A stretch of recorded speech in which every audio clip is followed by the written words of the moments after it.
এই মস্তিষ্ক রয়েছে না, এই মস্তিষ্কর দাম গবেষকরা জানাচ্ছে, যদি বিজ্ঞানীরা জানাচ্ছে যদি বানানো যেত তাহলে 5,000 কোটি টাকা লাগতো এই মস্তিষ্ক বানাতে, তো এত সুন্দর হতো না। এই মস্তিষ্ক চালাতে যে বিদ্যুৎ লাগে এটাকে 2000 কোটি কিলো ওয়াট বিদ্যুৎ লাগে।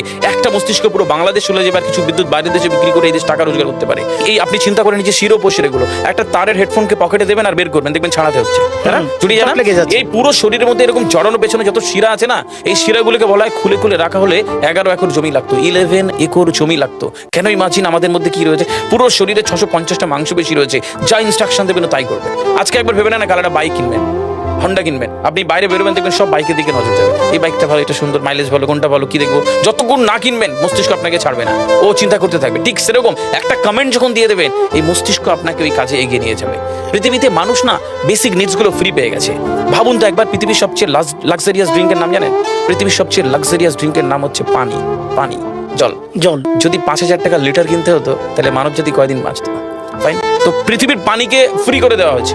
অক্সিজেন, একটি গবেষণা জানায় সারাদিনে একটা মানুষ যত অক্সিজেন নেয় এই টাকা দিয়ে কিনতে হতো তাহলে 3.5 লক্ষ টাকা লাগতো একদিনের। শুধু রাত হয় বলে আপনাকে কত টাকা ইলেকট্রিসিটি বিল দিতে হয়, তাই না? ফ্রি পেয়েছি আমরা। সারাদিনে যতবার অক্সিজেন নিই, শ্বাসটা নিই, 17,609 থেকে 23,608 বার। এই যার একবার দমের কষ্ট সে জানে একবার শ্বাস নিতে কত।